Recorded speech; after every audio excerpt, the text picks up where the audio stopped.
সুপ্রিয় সুধী, আসসালামু আলাইকুম। আজকে আমরা জানবো হেবা দলিল কি এবং ওসিয়ত দলিল কি, দুইটার পার্থক্য কি, এবং ওয়ারিসদের মধ্যে সম্পত্তি হেবা করবেন নাকি ওসিয়ত করবেন, হেবা দলিল বা ওসিয়ত দলিল বাতিল করা যায় কিনা, এই বিষয়টি আজকে আমরা একটু আলোচনা করব। হেবা আরবি শব্দ, এর অর্থ হচ্ছে দান।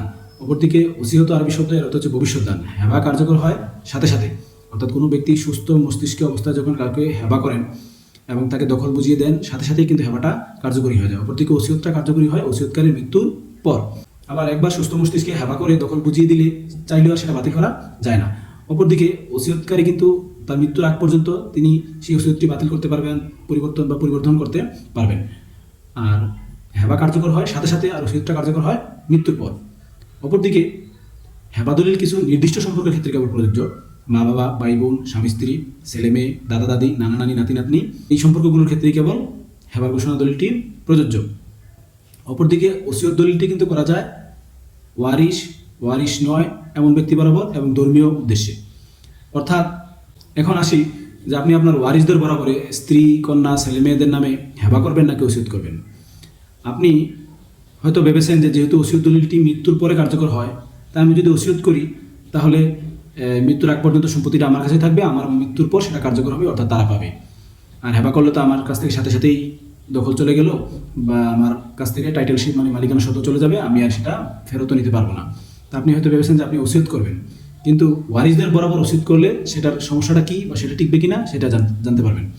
ওয়ারিসদের বরাবর যদি ওসিয়ত করা হয় তাহলে আপনার মৃত্যুর পর আপনি যাকে ওসিয়ত করেছেন সে ব্যতীত অন্য যারা আরও ওয়ারিস রয়ে গেছে আপনার, তারা যদি সেই ওসিয়তে আপত্তি দেয় তাহলে কিন্তু আপনার সেই ওসিয়তটি টিকবে না। তাহলে ওয়ারিস বরাবর ওসিয়ত করলে আপনার ওসিয়তটা টিকবে কি টিকবে না সেটা ডিপেন্ড করে আপনার অন্য ওয়ারিসদের উপর। অথবা আপনি সকল ওয়ারিসদেরকেও যদি ওসিয়ত করেন, এখন দেখা গেলো যে আপনি কাউকে কম দিয়েছেন, কাউকে বেশি দিয়েছেন, কিন্তু পরবর্তীতে দেখা গেলো যে যাদেরকে কম দিয়েছেন তারা সেটা মেনে নিচ্ছে না। আপনার মৃত্যুর পর সেটা তাদের আপত্তিটা মানে বিবেচনা করা হবে।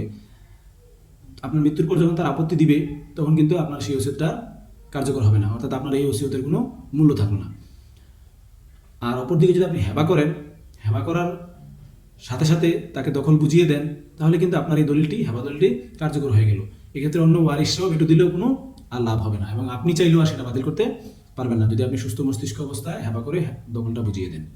অর্থাৎ আপনি তাহলে বুঝে গেছেন যে ওয়ারিসদের বরাবর ওসিয়ত করলে কী হবে আর হেবা করলে কী হবে, হেবা দলিল বাতিল করা যাবে কিনা, আর হচ্ছে ওসিয়ত দলিল বাতিল করা যাবে কিনা। আপনি ওসিয়ত ইচ্ছা মতো বাতিল করতে পারবেন। আপনি মৃত্যুর আগ পর্যন্ত আপনি যতবার চান আপনার এই ওসিয়তটা আপনি একবার এক ব্যক্তিকে করেছেন, আপনার ভালো লাগেনি, আপনি আবার অন্য ব্যক্তিকে করবেন। সর্বশেষ যাকে ওসিয়ত করবেন সেটাই কার্যকর হবে।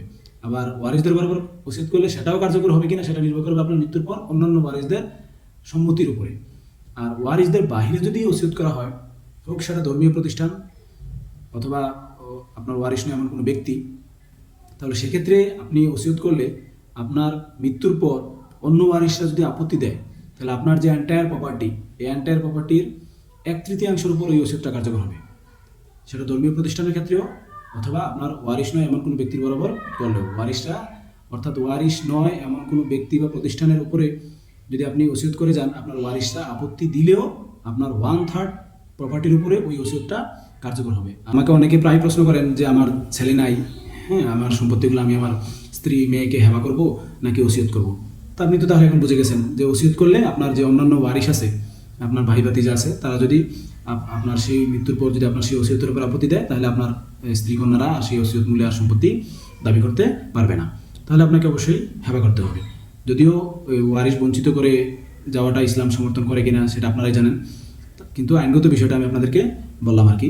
আর ওসিয়ত দলিল সম্পর্কে আমি অন্য আরেকদিন বিস্তারিত আলোচনা করব। ওসিয়ত কত প্রকার, কীভাবে করতে হয়, কখন কীভাবে বাতিল করতে হয় বা কখন কার্যকর হবে, এই বিষয়গুলো নিয়ে আমি ডিটেলস আলোচনা করবো অন্য আরেকটি ভিডিওতে। সবাই ভালো থাকবেন, সুস্থ থাকবেন। আসসালামু আলাইকুম।